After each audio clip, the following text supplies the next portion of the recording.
في ظل ما الناس مشغولة بالأغاني الجديدة وأفلام السينما اللي نازلة السنة دي ومسابقات المشاهير على فيسبوك واحتفالات رأس السنة واحتفال إمام عاشور بتسجيل هدفه وأحداث تانية كتير واخدة بروباجندا أكبر من حجمها، شغلتنا عن إنجاز عالمي حققه بطل مصري قدر يقود هو وفريقه في اختراع هيغير مجال الطب للأبد وبالذات جراحة القلب. وده الخبر اللي يستاهل يلف العالم كله ونتكلم عنه ونفتخر بيه كمان.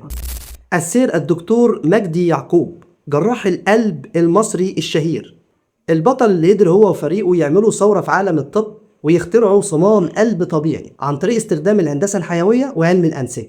والصمام طبعا مصنوع من مواد طبيعية متوافقة جدا وتماما مع جسم الإنسان، يعني جهاز المناعة مش هيهاجم الصمام، ومع مرور الوقت الصمام هيندمج وينسجم مع خلايا الجسم ويكون صمام قلب طبيعي وحي، على عكس صمام القلب الصناعي اللي كان بيفشل في حالات كتير مع المرضى لأن جهازهم المناعي كان بيهاجمه وفي حالات كتير كانت بتموت. الصمام الجديد ده بقى فيه ميزة عبقرية كمان، إن هو بينمو وبيتجدد مع خلايا جسم الإنسان باستمرار، وبالذات مع الأطفال المولودين بعيوب خلقية في صمام القلب.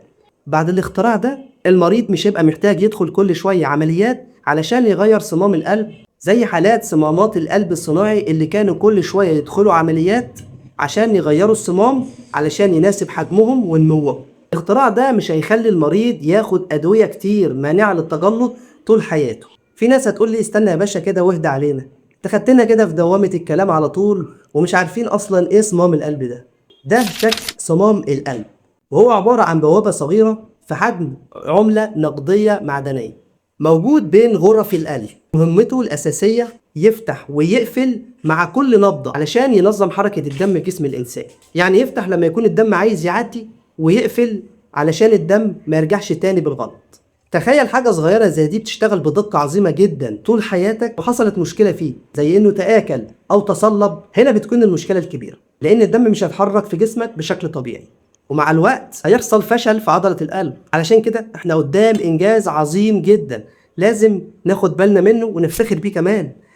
التجربة دي حصلت في مركز الدكتور مجدي يعقوب لأبحاث القلب في قلب أسوان في مصر، المركز اللي بقى منارة علمية مش بس في مصر لا كمان على مستوى العالم كله. الاختراع ده هيغير حياة ناس كتير وهينهي معاناة ملايين من الناس، كمان هينهي عمليات استبدال الصمامات للأبد واللي بيعاني منها كتير من الأطفال بالذات. والتجربة دي دليل على إن العلم والإنسانية لما بيتحدوا مع بعض بيعمل معجزات حقيقية. احنا قدام اختراع علمي وإنساني بينقذ حياة ملايين من الناس. شكرا دكتور مجدي يعقوب لأنك دايما رافع راسنا قدام العالم كله. شكرا من القلب للقلب. مؤسسة مجدي يعقوب للقلب، من القلب للقلب.